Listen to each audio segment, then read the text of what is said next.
Tuliweza kuangalia siri ya Kristo ambayo ilikuwa ni namba moja katika Agano Jipya, siri ambazo zimefunuliwa katika siri saba. Tumeweza kuangalia siri namba moja, siri ya Kristo.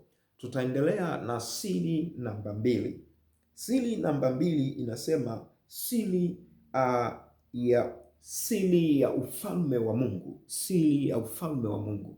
Hiki ni kitu ambacho hakikuwa wazi hata Yesu alipokuja.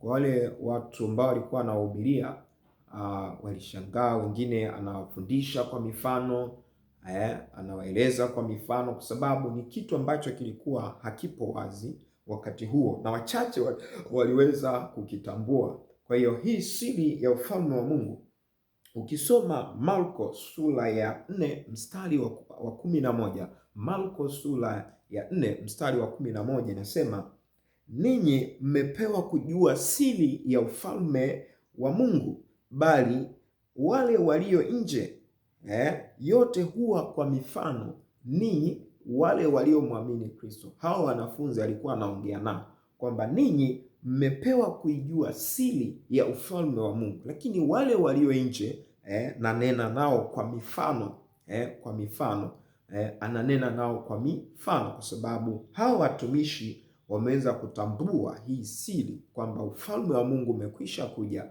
Hata Yesu alipoanza kuhubiri akasema, tubuni kwa kuwa ufalme wa mbinguni umekaribia. Siri ya ufalme wa Mungu ni nini? Siri ya ufalme wa Mungu ni namna Mungu anavyotawala mioyo ya watu kupitia Kristo sasa na milele.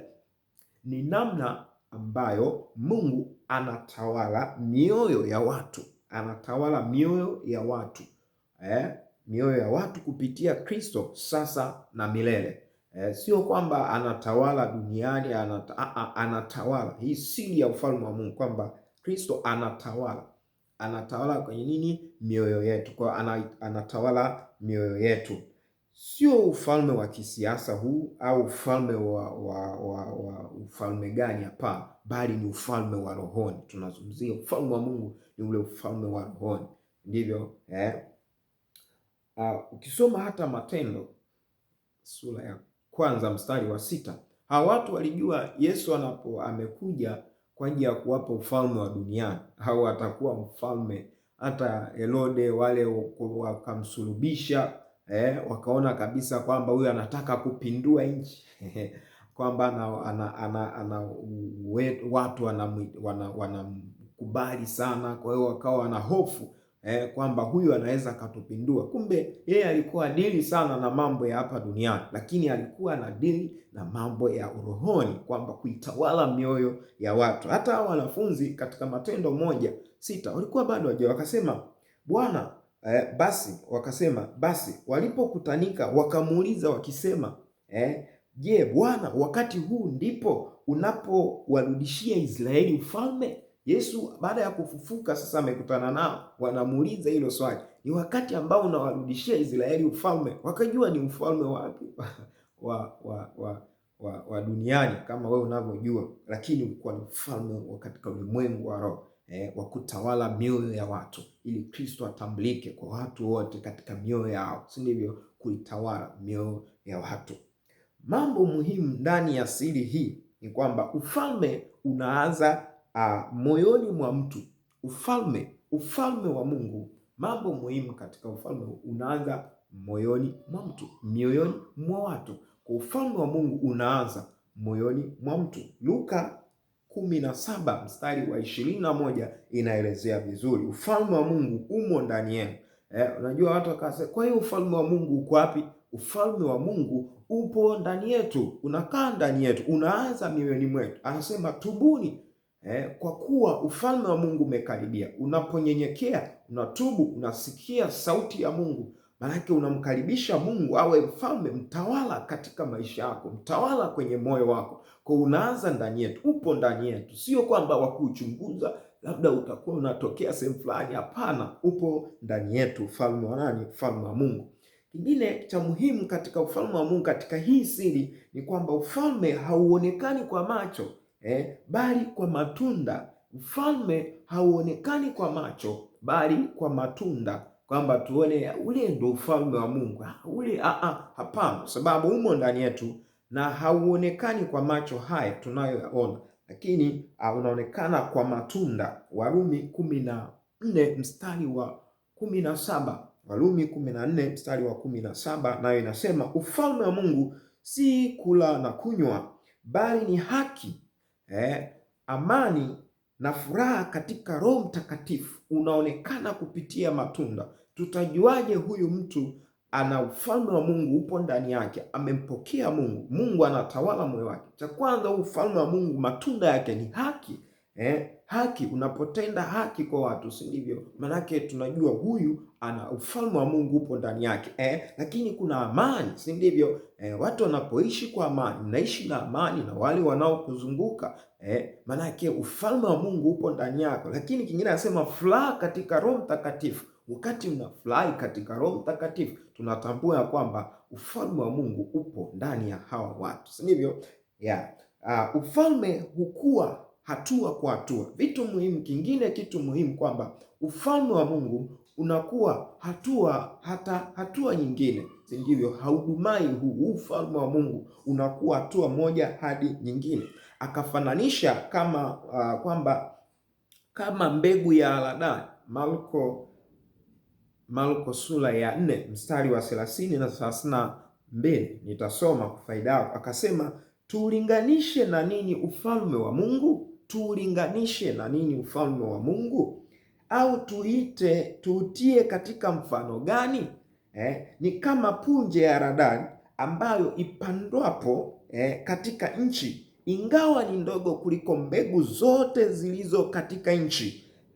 Lakini ikiisha kupandwa hukua ikawa kubwa kuliko miti yote ya mboga, ikafanya matawi makubwa, hata ndege wa angani waweza kukaa chini ya uvuli wake. Huo ndio ufalme wa Mungu. Sasa tufananishe nani? Ni kama punje ya haradali. Hii ni mbegu ndogo sana katika mbegu nazozijua katika dunia, mbegu za kuotesha miti, sijui matunda, ndogo sana, lakini unakuwa, anasema punje ya haradali, unaipanda kama mche wa kondeni, unakuwa kama mche wa mboga, unakuwa, lakini unakuja kuwa mti mkubwa ambapo hata ndege hupata uvuli chini yake. Huu ndio ufalme wa Mungu. Unakuwa hatua kwa hatua. Lazima hata wewe ukue, kwa sababu kama Mungu anatawala ndani yako, ukipata lazima wape wengine, unaongezeka mpaka mnakuwa wengi. Tunasema ufalme wa Mungu unakuwa na kuongezeka. Kingine muhimu katika siri hii ya ufalme wa Mungu, si kila mtu ataelewa, si kila mtu atauelewa ufalme wa Mungu, si kila mtu atauelewa. Hueleweka kwa wale wanaosikia na kunyenyekea, walio wanyenyekea. Ndio maana Yesu, nimesema hapo mwanzo, alianza kwamba tubuni, kwa kuwa ufalme wa Mungu umekaribia. Alikuwa anawahubiria, imani inajengeka ndani yao ya kwamba tutubu. Wale walio wanyenyekevu ndio hutambua ufalme wa Mungu. Wale walionyenyekea ndio hutambua ufalme wa Mungu. Wanaosikia na kunyenyekea, walio wanyenyekevu, wenye mioyo iliyopondeka, iliyotubu, iliyofanyika na Bwana, imefinyangwa, ndio wanautambua, wanaweza wakauelewa. Ndio maana Yesu alipokuwa anatembea na wale wanafunzi, wenyewe walipata neema ya kuelewa ufalme wa Mungu, sababu walikuwa tayari wamekuwa wamenyenyekea, wamepokea, wametubu ndani yao, wakamkubali Yesu, wakatembea pamoja naye, wakafanya kazi pamoja naye. Hata hivyo wakajaliwa kujua ufalme wa Mungu. Ndio maana akisema, hao nasema nao walio nje, nasema nao kwa mifano, lakini ninyi nasema nanyi live tu, bila mifano, si ndivyo? Mnaelewa. Lakini wengine walikuwa hawaelewi. Kwa haueleweki kwa kila mtu. Tokea wakati huo Yesu alianza kuhubiri. Tutasoma ni Mathayo 4:17, nimeelezea. Tokea wakati huo Yesu alianza kuhubiri na kusema, tubuni, kwa maana ufalme wa mbinguni umekaribia. Ufalme wa mbinguni umekaribia. Kwa nini ni siri? Kwa nini ufalme wa Mungu ni siri? Moja, wengi walitarajia Yesu alete ufalme wa dunia. Kwa nini ni siri? Kwa sababu wengi walitarajia Yesu alete ufalme wa dunia. Kwa hiyo walikuwa wanatarajia hivyo, hawakujua kwamba hii ni siri. kwamba Yesu analeta ufalme ambao unatakiwa yani atawale mioyo yetu. Kwa hiyo wengi walijua Yesu analeta ufalme wa dunia. Ndio maana hata wale waliposikia anajiita mfalme wa Wayahudi, mfalme wa Wayahudi, wakawa na shida. Wale wafalme wakati ule wakawa na shida mpaka wakapelekea kumsulubisha pale msalabani. Namba 2, kwa nini hii ni siri? Kwa nini ni siri? Mungu alianza na kubadili mioyo, si viti vya enzi. Mungu alianza kubadili kwanza mioyo. Tubuni kwa kuwa ufalme wa Mungu umekaribia. Kwa alipoanza kuhubiria watu watubu, kwa sababu ufalme wa Mungu anabadilisha kwanza mioyo. Ili Mungu aje ndani yako, lazima aubadilishe moyo wako, au finyange ufanane na Mungu, ufanyike kuwa wa Mungu, si wa kubeba mambo mbalimbali, bali Mungu akae ndani yako. Anakufinyanga, lazima auchonge, aurekebishe uwe sawa, ili aweze kukaa ndani yako kupitia Roho Mtakatifu. Kwa hiyo alikuja kwa ajili ya kubadili kwanza moyo wa mtu, anautengeneza moyo, ndipo anaoleta ufalme unakaa ndani yako. Ufalme kwa nini ni siri? Kingine ni unafunuliwa kwa wale wanaotaka kutii mapenzi ya Mungu. Huu ufalme wa Mungu unafunuliwa tu kwa wale wanaotaka kutii mapenzi ya Mungu, ndo hao wanafunuliwa huu ufalme. Umeona, wale wanaotaka kutii mapenzi ya Mungu. Ukiwa unatii mapenzi ya Mungu, Mungu atakufunulia vitu vingi na wewe unaweza ukaona vitu vingi. Maana yake kwetu leo ni nini? Siri hii maana yake kwetu leo ni nini hii siri? Maana ya kwanza, kuishi chini ya mamlaka ya Kristo.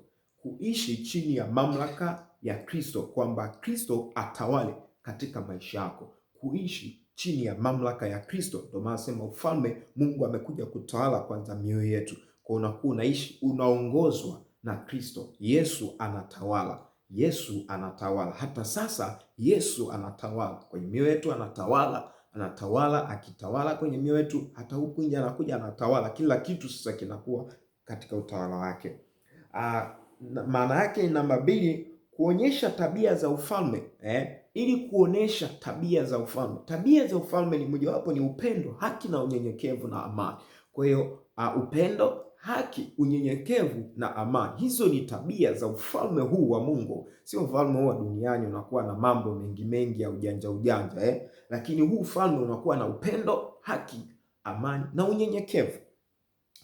Nyingine maana yake kwetu leo katika siri hii ni kuwa mashahidi wa ufalme duniani.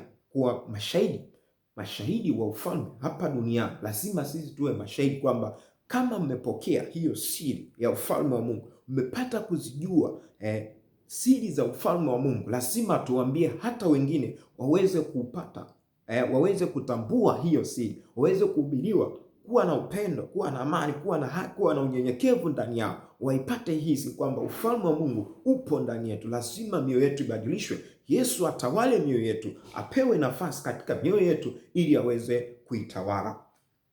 Hitimisho, siri ya ufalme wa Mungu, Mungu kutawala ndani ya moyo wa mtu kupitia Kristo. Kwa hiyo tunahitimisha kwamba hii siri ya ufalme wa Mungu ni Mungu kutawala ndani ya moyo wa mtu kupitia Kristo. Kwa hiyo Mungu anakuja anatawala, na kila kitu ambacho tunakuwa nacho anaweza akakitawala, kwa sababu moyo wako ukitawaliwa na Mungu, hata chochote unachokifanya lazima utaongozwa na Mungu.